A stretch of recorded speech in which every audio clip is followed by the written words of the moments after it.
வளர்த்தேனடா பாவி.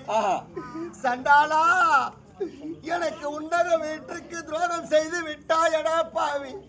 என் முகத்துல விழிக்காதடா பாவி. ஐயா, ஒரு முறை தவறினா ஐயோ மறுமுறை என்னை விடுத்தால் அந்த அர்ஜுனன் சிரம் வரும். உன்னை நான் எவ்வளவு தெம்பா நம்பி இருந்தேன்டா. எப்படி அட பாவி சண்டாளா, எல்லா துணையை விட ஒன்னதாண்டா நான் ஒரு துணையா நம்பி இருந்தேன். என்ன பழி வாங்கிட்டியாடா பாவி. என் மூஞ்சில விழிக்காத போ. ஐயா, என்னை மறுமுறை விட்டால் அர்ஜுனன் சிரத்தை கையோடு கொண்டு வருவேன். மறுமுறை நான் உன்னை விடணுமா? ஆமா, எடுத்து விடுங்க. தொடணுமா? ஆமா. நாகேந்திரா, ஐயா, உன்னை தொட்டா எனக்கு தோஷம்.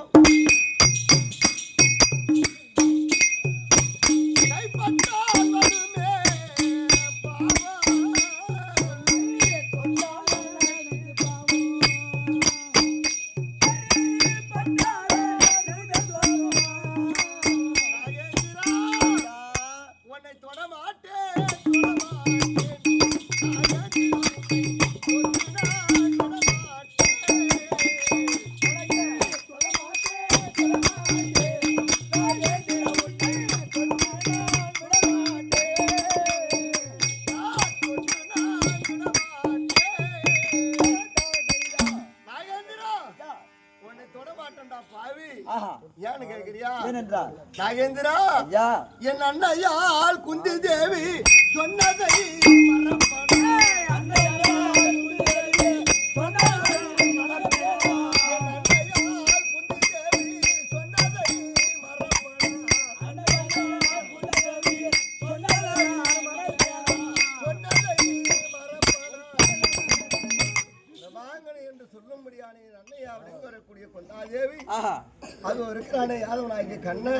தூதுக்கு வரும் பொழுது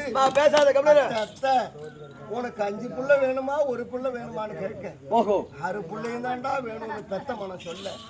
கர்ணனும் உன் புள்ளதான். அந்த கர்ணன் வேணுமா இல்ல இவ ராஜாக்கள் வேணுமா அப்படி என்று கேட்ட உடனே அவங்க 6 புள்ளையும் வேணும்னு தான் சொன்னாங்க. எதையா இருந்தாலும் ஒன்னதான் என்னால காவல் பண்ண முடியும். உன்னை கர்ணனை காவல் பண்ணி தரேன், இல்ல இவ ராஜாக்களை காவல் பண்ணி தரேன். சரி, தெரியாத வந்த குழந்தை தெரியாதவே போட்டும், இவ ராஜாக்களை காவல் பண்ணி கொடுடா. அர்ஜுனன் கர்ணன் கரத்துல இருக்கும் யார நாகபானம் அர்ஜுனனை எப்படியாவது கொள்ளணும். ஒரு கணைக்கு மேல் மறுகணை விடக்கூடாது, ஒரு கணைக்கு மேல் மறுகணை விடக்கூடாதுன்னு சத்தியம் வாங்கிக்க. எங்க அம்மா சொன்னாங்க, கர்ணா அர்ஜுனன் உன் தம்பிதான், ஒரு கணைக்கு மேல் மறுகணை விடாதரா அப்படி என்று சொன்ன உடனே சரி அம்மா, நான் ஒரு கணைக்கு மேல் மறுகணை விட மாட்டேன். ஆனா கடைசி வரைக்கும் என் கட்டையில் காத்து இருக்கும் வரை நான் தான் அர்ஜுனனுக்கு அண்ணன் என்பது, இவர் ராஜாக்களுக்கு அண்ணன் என்பது தெரியக்கூடாது. ஆனா என் அம்மாட்ட செய்து கொடுத்த சத்தியத்தை என்னால மீற முடியுமா? அதனால் மீற முடியாது. அதனால உன்னை தொட்டால் எனக்கு தோஷம், கைப்பட்டால் எனக்கு பாவம் வந்துடும்டா பாவி. என் முகத்துல விழிக்காதே, போயிடு.